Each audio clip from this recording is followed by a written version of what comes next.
This is Zettelcast, brought to you by readers, writers, thinkers, and teachers from LiLLiPub, along with our partners in thought, our Zettelcastans. In this show, we share discoveries that our Zettelcastans have shown us. There you go. And compare notes on how we're using this marvelous invention in our creative work. Thank you for joining us. All right, Brooke, let's do it again. All right. Episode 80, From Gut to Given. Welcome, everybody, to Zettelcast number 80. And this one is called From Gut to Given. And you might think, gut to given? What's that? What does that mean? Well, it's that the gut is where you have those ideas in the pre-verbal form. You know, you have this feeling of something that's coming up. It's coming up. And you don't know, you just have a feeling for it. So I'm saying from the first inkling of an idea to the point where it begins to form and you can grab a hold of it and look at it and examine it and decide whether or not that's something you want to embrace, make a part of yourself, or just toss over your shoulder and keep walking, you know, one of the two. So the prompt that I supplied was because this was a shorty. We only got a couple of days to do this. This is a weekend assignment. So we normally have 2 activities, but because it was such a short window, we only have 1. So the task was to think of a moment from your life or from your writing where something felt true before you could explain it. Before you could explain it, and start with just something in me kept saying, and you just kept that going in your head until you figured it, until it began to take form. So the idea was to bring a lived moment or a story moment to today's session, the turning point and a final line that completes what began as a feeling became whatever it became. So as a kickoff to that, I wrote this little piece called From Gut to Given. When first a whisper stirred beneath my breast, unshaped, unnamed, yet pressing to be known, I turned aside by doubt and reason pressed, and claimed that voice was not, or not my own. Yet still it knocked in moments left unguarded, in quiet rooms where thought could not deflect. Still patterns, once unseen, still plainly charted, and urged my mind to pause, inquire, reflect. A single scene then struck that sudden light, where feeling proved what logic had denied, and what I feared to face revealed its right, no longer shadowed, no more set aside. Thus, what began as pulse beneath the skin stood forth as truth I chose to dwell within. That I love your response, Kathleen. I loved your piece. I loved your piece. Yeah, and this whole thing started with this thing that was in my mind that kept bugging me, which was what's the sound of one hand clapping? It's crazy, you know. You say, well, how do you get from one hand? That's what was in my head. That's what kept I'm saying, why? Why is this thing following me around? What is going on here? I don't know. Um, but it all came from, that's where it started, that thing. And here we have the assignment, and here we have the little sonnet. Okay. So I don't know. Any comments, or do we go to the next? Well, you had something that was there. Is that something you want to share, that the truth you chose to dwell within, or is that too personal? Um,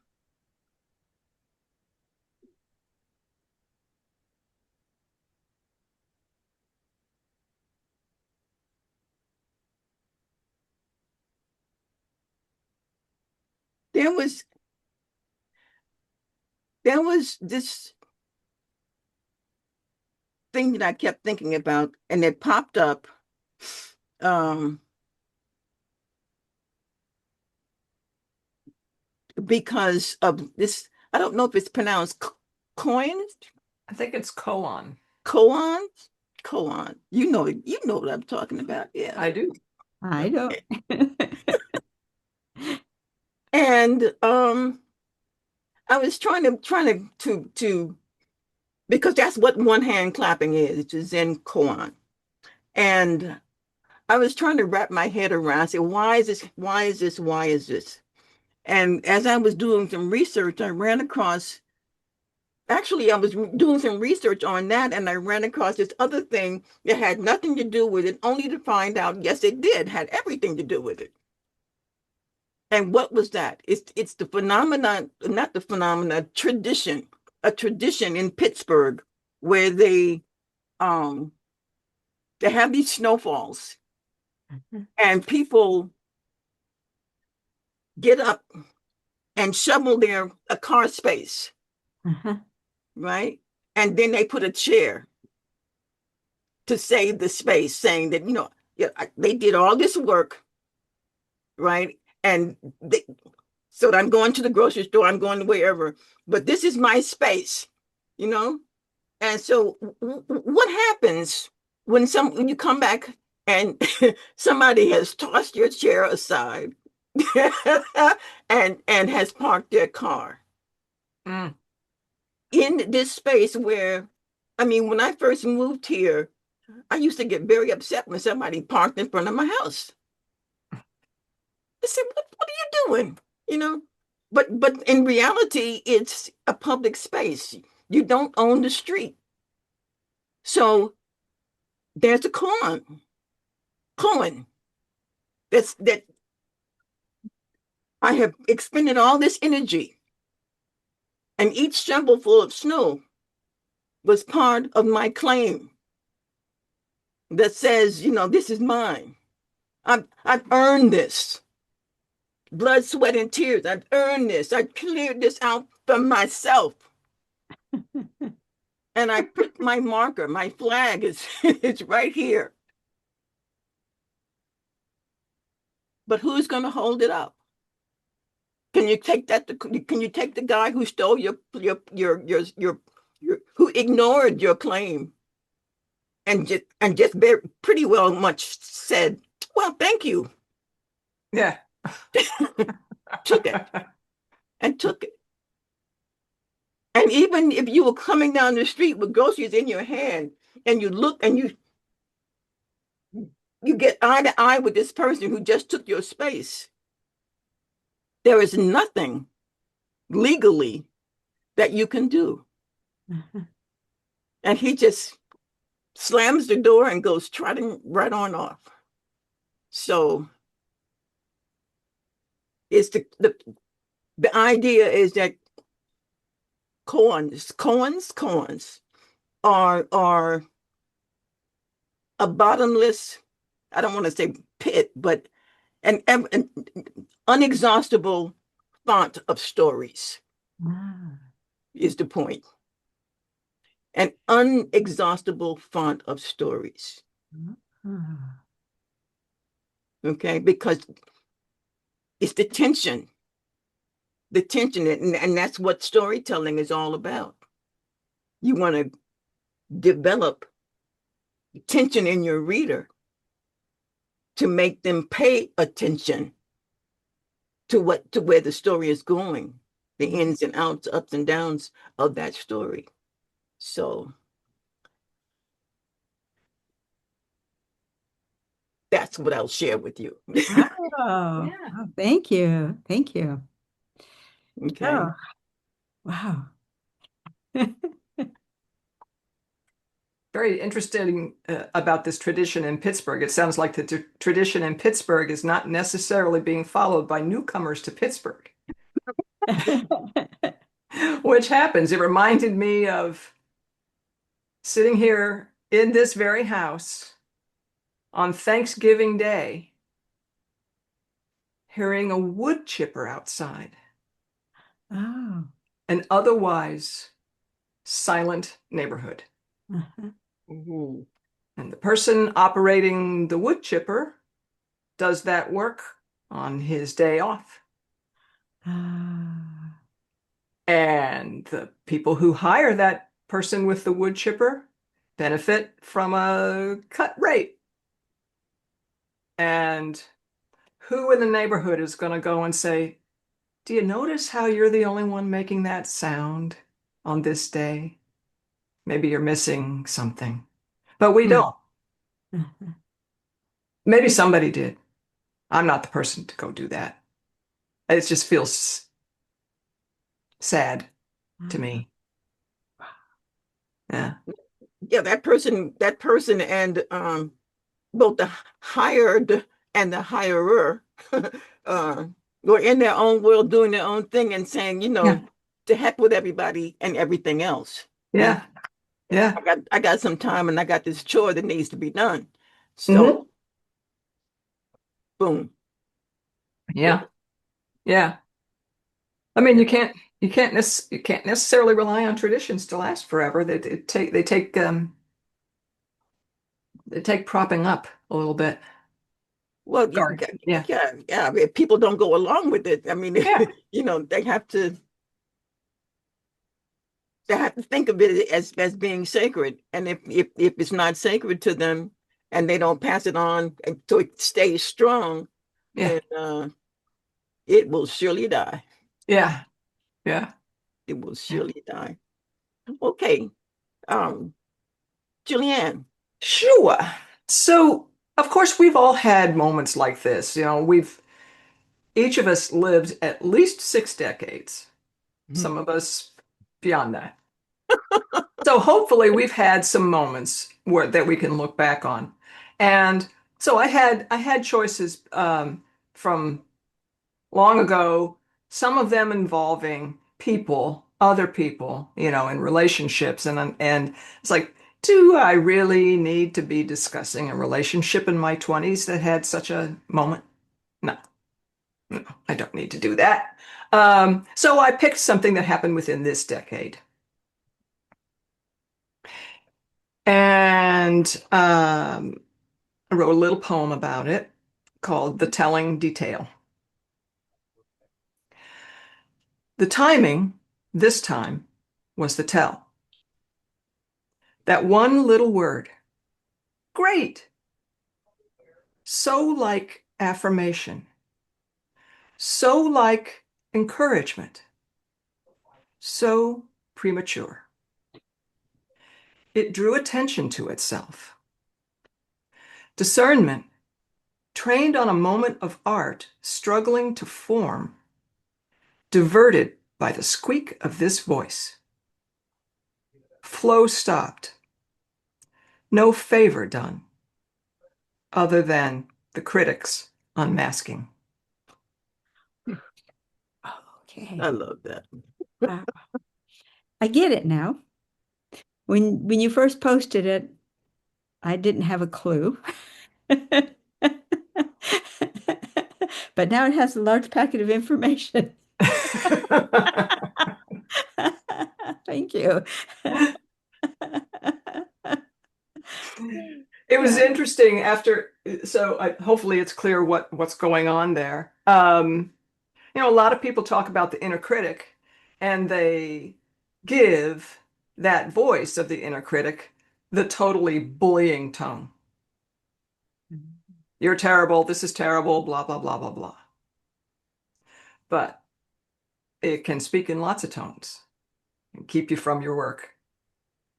And it was interesting, not long after I had that moment and realized you're not helping. I returned to a book that was in my library called What It Is by Linda Berry. This had been given to me as a gift that I requested 3 years earlier. And it's on creativity very well. A lot of people love this book. And I had it and I thumbed through it and it wasn't what I was expecting at the time. And then something made me reach for it again and just go with it so you can see she's all about the marginalia. Lots in collage. You can spend a ton of time over and over and over and find new things. But what I found on that perusal when I was ready for it was this one. I mark it with the Joker. It's on page 123. It begins a little strip that precedes several pages. And it's all about the loss of her artistic voice for a long time. And it's called Two Questions. And those questions are, is this good? Does this suck? And it's absolutely heartbreaking, but it ends up being happy endinged. And there's this little picture. I don't know if you can see it right here. You are great. Little ghost saying, "You're great." Got you.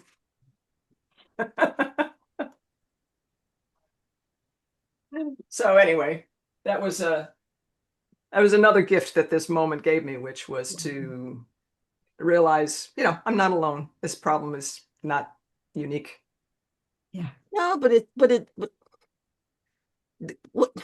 what it captures, or what your piece captures, is the fragility. It's so of a thing becoming,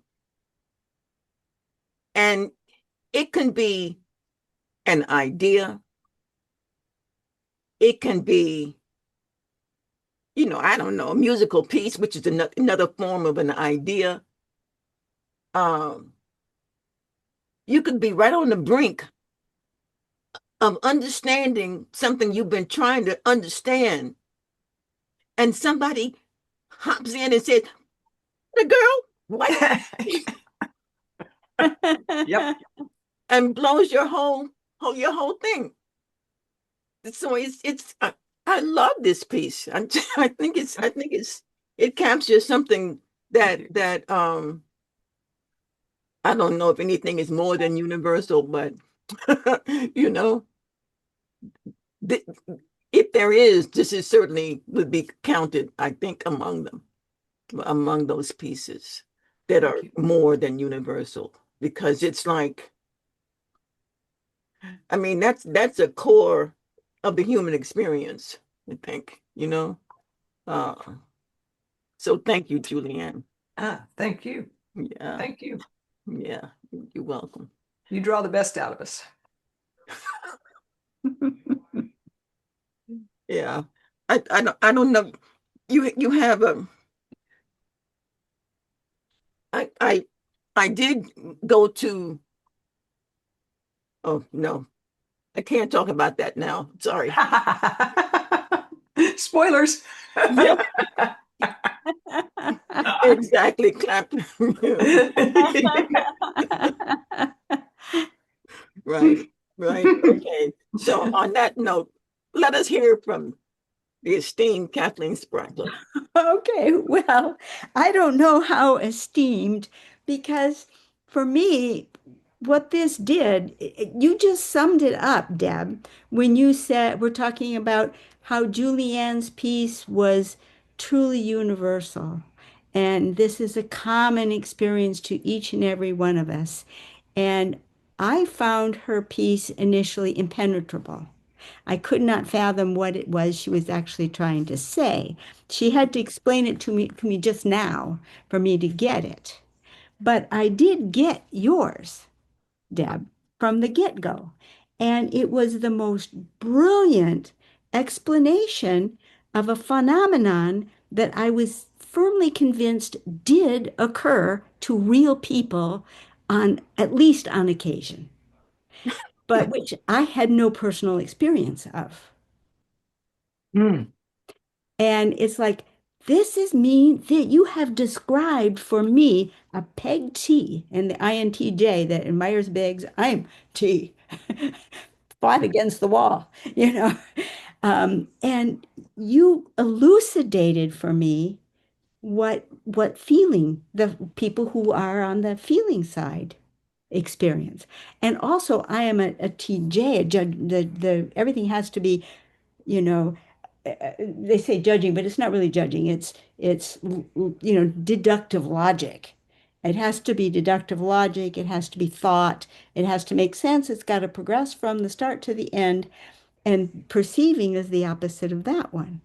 And you elucidated for me the meaning of perceiving and feeling in a way that I could comprehend it for the very first time, Ah, which might mean at some point I'll actually experience it. So what I have to share is well, then what do you do with something like that? Well, the only thing I can do is explain, well, what's the converse? What is it that I experience? yeah. And Nice. how do unformed thoughts become complete in my mind? A peg T, a peg deducer, and for me, it happens in the front brain. I cannot say that there has ever been a time in my life where I've heard a voice that I would think was not or not my own. Well, good grief, I heard it. Obviously, it's mine. Let's get real. Where else did it come from? Mm, That thought would never have occurred to me. So they're all my thoughts. I mean, they're the thoughts where I think about it and I say, well, that's not productive.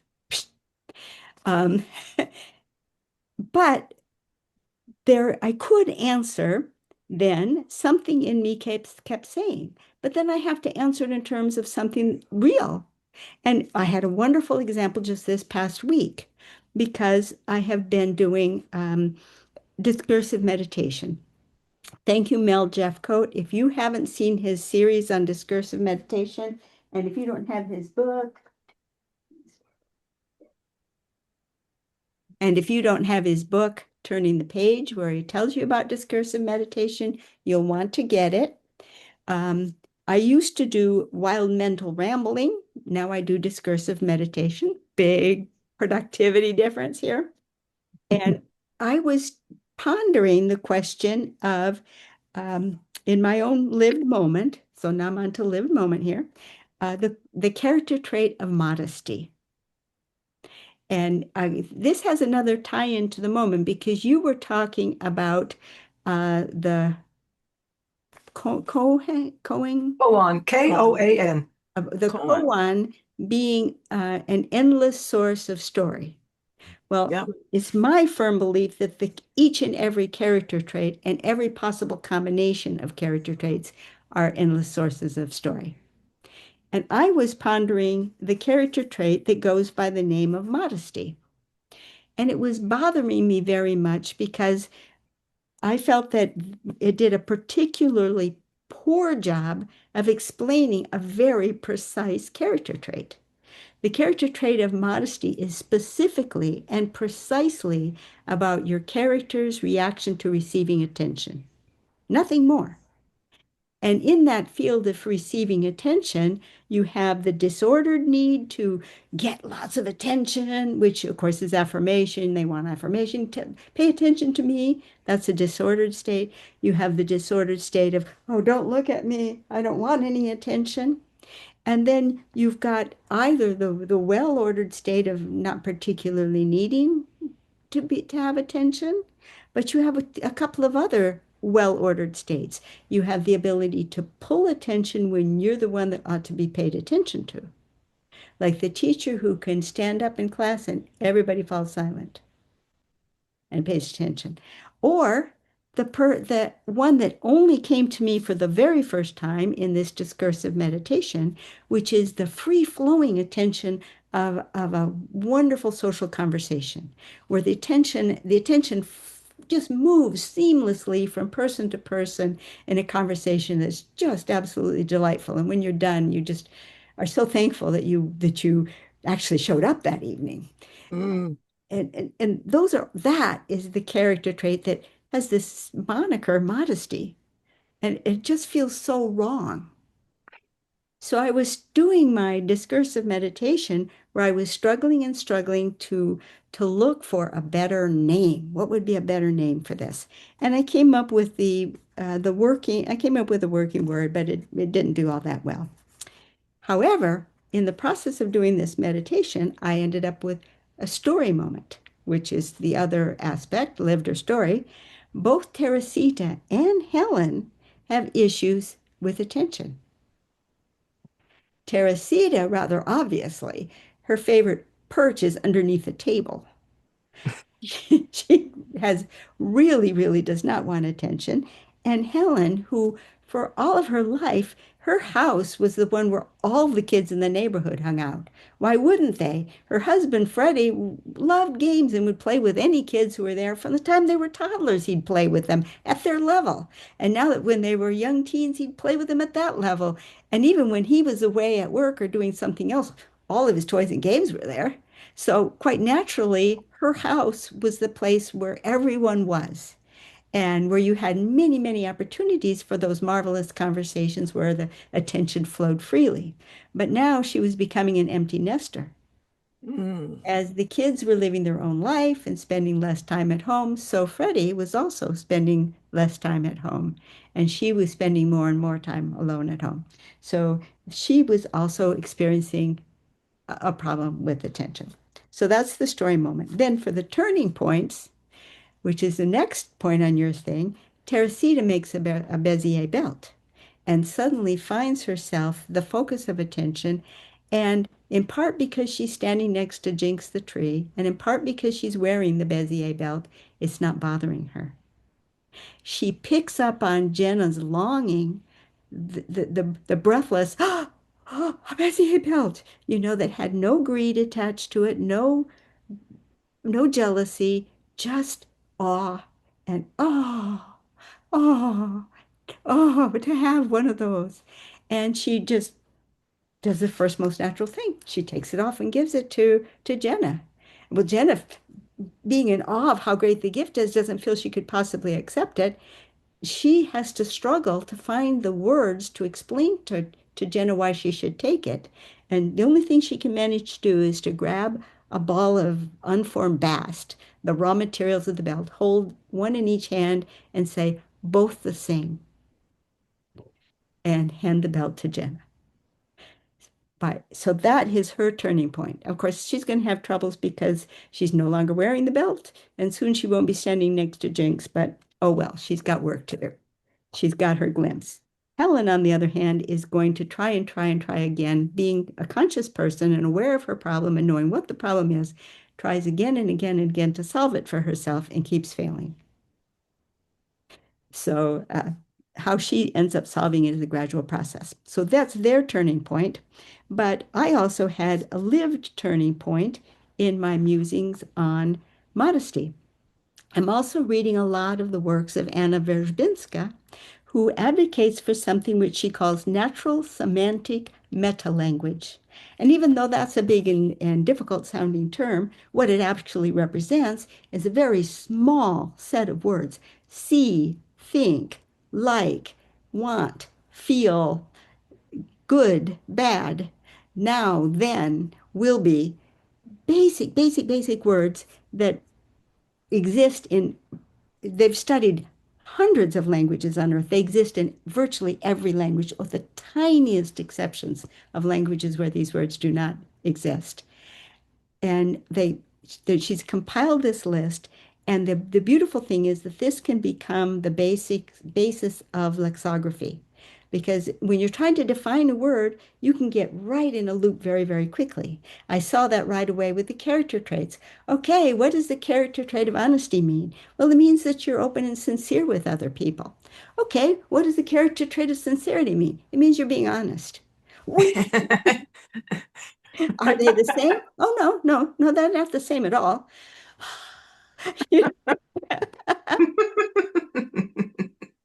So what I realized, of course, I've spent a lot of time saying we're using these words technically.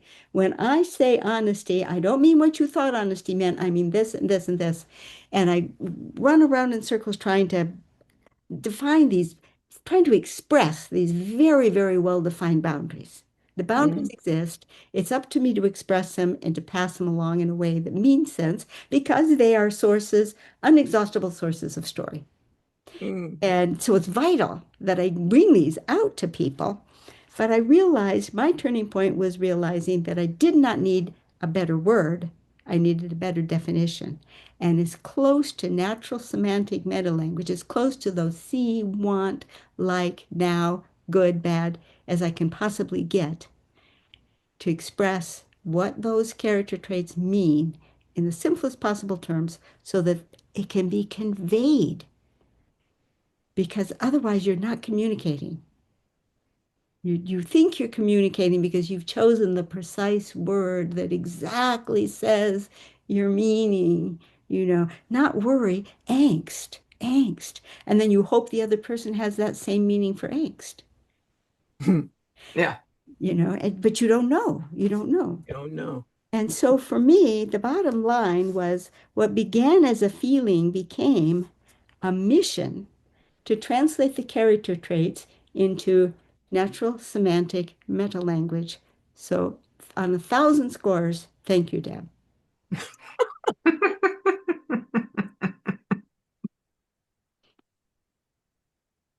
Wow. The way your mind works. Woo! Well, we can see you were heading there now that you've gotten there. Yeah. Mm. We didn't, but none of us could say this is where you're heading. Yeah. But you've shared details along the way, and some of them you've shared in the Zettelcast. Yeah. But the elegance of this solution speaks for itself. Yes. Yeah. Yeah. Yeah. Yeah, it's the idea of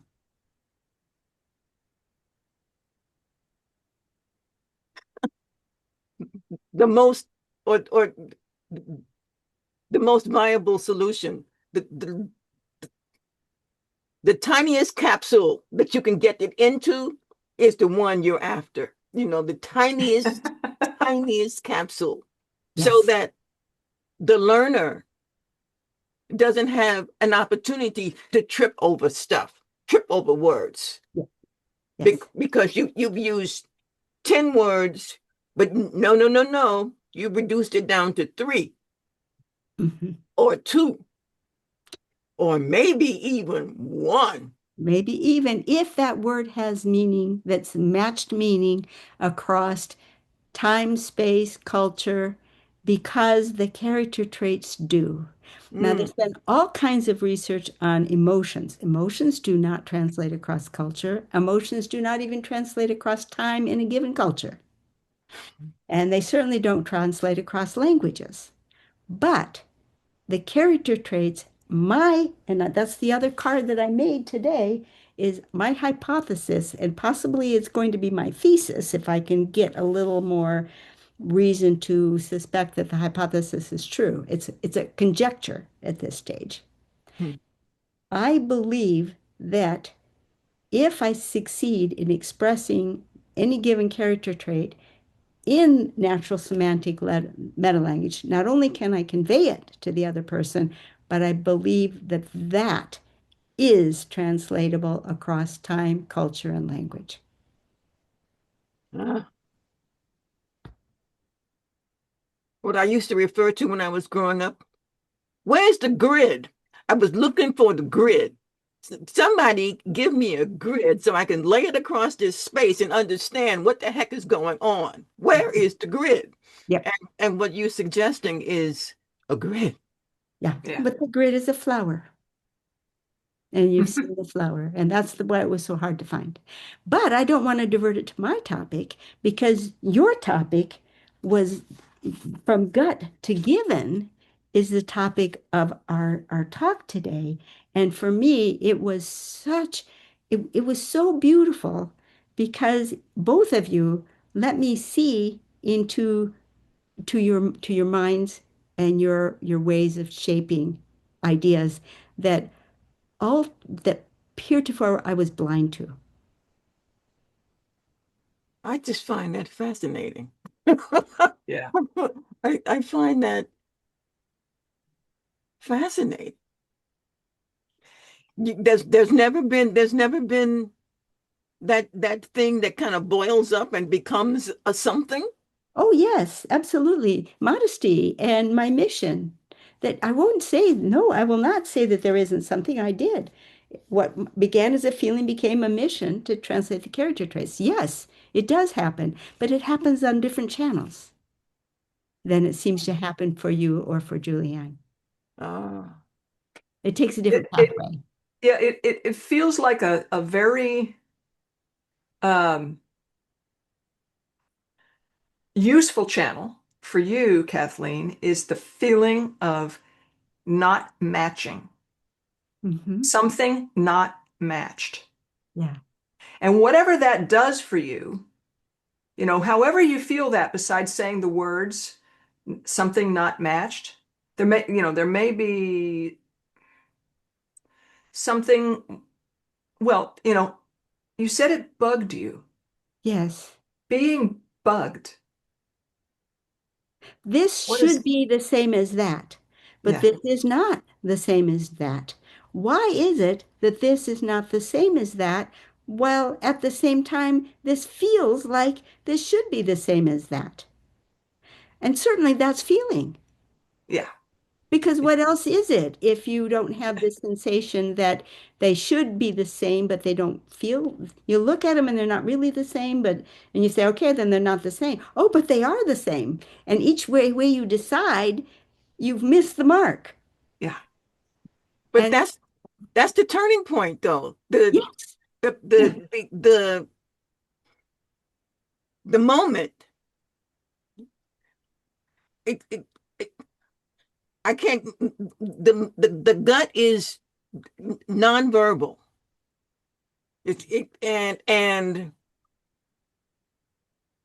And you're saying you don't experience the nonverbal? just as much as I do not experience, when I close my eyes, I just see black. I don't know if there's a word for it. If Victoria talked about reaching up for the spaghetti on a high shelf and just barely caught the edge of the canister and down it came with spaghetti all over the floor. I've had that experience. And my immediate reaction is, oh, that didn't work. No, it didn't. Okay. But so there's a gap. There's a piece that is common, as you said, is universal that I thought, yeah. that that somehow I missed. yeah. And I think it's that somehow I missed because now that you have a little bit more of a definition around what we're describing, Yeah, yeah, right? As, to me, I view it as a moment of intuition. uh-huh, Um, and usually being an NT, I'm very verbal gerbil. Verbal Yeah. gerbil, gerbil, gerbil, gerbil. But my goal is to create so that I can express it to other people, something very encapsulated and clean. Yes. Um, Now, do I sit there knowing that that's my goal? I don't. It's just that feeling of readiness to express. It's like, okay, yeah, this is worth saying. Yeah. Yeah. And so Encapsulating. I've Yeah. often thought, when we talk about the unconscious, I've often thought that it's really more about, well, it's a channel, but it's a channel that's playing all the time, but you haven't learned to tune into it until you suddenly realize, well, that's been there the whole time.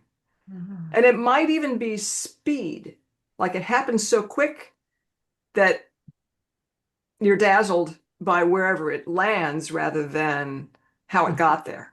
uh-huh. Where it came But, from. Yeah. now that I mean, this is going to be fascinating for you just to um, catch it happening again and again. I bet you will. Yeah. I'm In going to your be. own way. Yeah. But what I sensed in both of your presentations that I picked up on, and maybe it was just maybe this is a feeling response, maybe it wasn't really there, but I felt in each of you, and it was just a feeling, so I might be very wrong about this, a sense where you scolded yourself. No. Well, no, there was no scolding. There was only a searching. There was, it, where the mist started to form Oh, something. okay. That was that. But that was, I mean, in Julianne's piece today, there was a scolding Mhm. Yeah. But in the form of this person who Yeah. chimed up with this premature grape that messed up the flow. The chair in the parking spot that had just been shoveled. That was yeah, that was yeah. that was that was that was that was heartache. That's what that was. That was because here she put all this energy into this, and she's in my mind, the way I the story, she was an older woman in the first place, and so Mhm. it was a real Yeah. effort for her to clean out this was Pittsburgh snow, although I've never lived there, but I understand they have feet of it Yeah. like old New York used to have. I wasn't in New York when those terrible, 3 foot snowfalls used to happen. I wasn't here. But the point is, she did all this work because she believed in the thing that everybody was doing. She believed in it so much that she felt, okay, I need a space for my car. My husband will be home soon. I want to have it, I want to have him. There's a place he's been working all day. Let me have a place for him to park. Yeah. And so she put up all that work, believing in the tradition. Yeah. And along comes this usurper, this person, this thief Yeah. who cares not one whit about her blood, sweat, and tears, Mhm. and what she thought she was doing. Mhm. What she was doing was, hey, thank you, ma'am. And he was off, gone. But but is that a scolding? Okay. You say Sure. yes. I accept what you're saying. I hear. Yeah, Yeah. yeah, yeah, yeah. And for me, the scold, it wasn't literally a scolding, it was more a recognition Hmm. that the inner critic sometimes comes in saying what you want to hear. Oh. Great. It has no business in that moment. Okay. I'll say that one of the things that was in my mind, we've talked about this book before, The Big Leap. Uh-huh. And he spends, most of the early part of the book talking about the different zones. You've got a zone of competence, a zone of excellence, Yeah. and a zone of genius. Yeah. And for most of my career as a computer programmer, that voice that goes, "That's great," Uh-huh. is perfectly fine and relevant in the zone of excellence of writing Uh-huh. an excellent piece of software Okay. with good code. Really, just great. But it doesn't belong when I'm reaching for genius, Yeah. right? It chiming in at that moment, I realized at that moment, well, that's upper limiting. Oh, That is the voice of upper limiting. good enough. Yay. Yeah. Okay. Just stop When now. I know it's not good enough. Yeah. And so that's so that it's not really that anybody was scolding so much as I mean I'm there is probably some scolding, but it's more like gotta know when to listen to that. Okay. Okay. So it's really actually more of what I see as, well, that's not useful. Yes, Okay. yes, yes. And there's thoughts are absolutely free to be useless Uh-huh. because we don't consciously form all our thoughts. We don't consciously form most of them. Yeah. Mm. Yeah. Yeah. And some, for me, they wander off everywhere if I'm not Yeah, deliberately doing discursive meditation. yeah. But that really, And that even then, that helps a lot. you Yeah. know, you get a bunch of them. It's like, run along now. Yeah. Mm. Yeah. And that's why I think that little pendant, Uh-huh. the The the, little the fieldy, Fieldly. field, Yes. it's fieldy, Fieldy. Fieldy. Fieldy. Fieldy. Mhm. Um, I'm saving up, I mean, my budget is really crunched, but I believe that little device will be mega helpful to me. Yeah. Yeah. So, I think it's going to be helpful to me too. And you too were very, very helpful to me in understanding how others, perceive how ideas form, how ideas come together. It's rich. And I think that it's probably equally true that each human being has a slightly different way because we are all unique. But how Yeah, fascinating to see, how ideas come together. For me, I'm trying to practice. I am, INTJ, so I'm supposed to be intuitive, and I do believe it's there, but the connections tend to be crisper and closer together and more in conscious, but the way in which I'm letting it play out, and it took a while, but it's starting to have dividends now.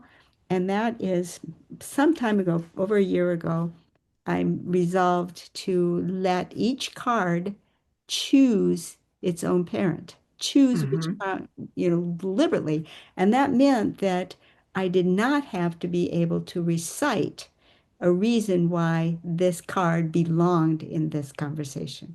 It yeah, really had to want to go there and be really, really deliberate about it. Now it's starting to pay dividends because I'm pulling up cards and they have a directory card that is like, oh, okay, now I see a connection at a distance of a number of months that I must have only felt at the time because the card wanted to go there. yeah, yeah. yeah, Well, I'm going to take. you're gonna have fun revisiting yourself. But so this is just marvelous, marvelous. Your stuff is so deep, Deb. I wonder sometimes if I can't imagine that you have a shallow thought in your brain. Unlike me. That is so, you know, uh, mm-mm. No, because these things come, and I get so upset because I don't know where they came from, right? And how do I do it again?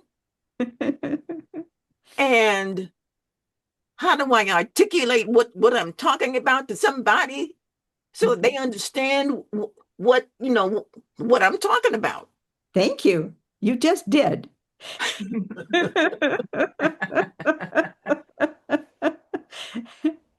But this is my ongoing struggle Yeah. because these things just pop up like Topsy. Hello. Oh, thank goodness you're capturing them and sharing them. Well, it's I'm telling you, it's that's where gray hair matters comes from. Mhm. Because prior to this association here in LiLLiPub, I didn't I didn't have the social outlet to get into these things or hear anybody else talking about their process so that I could have at least a little something to hold on to and say, hmm, you know, the idea of the socialization that takes place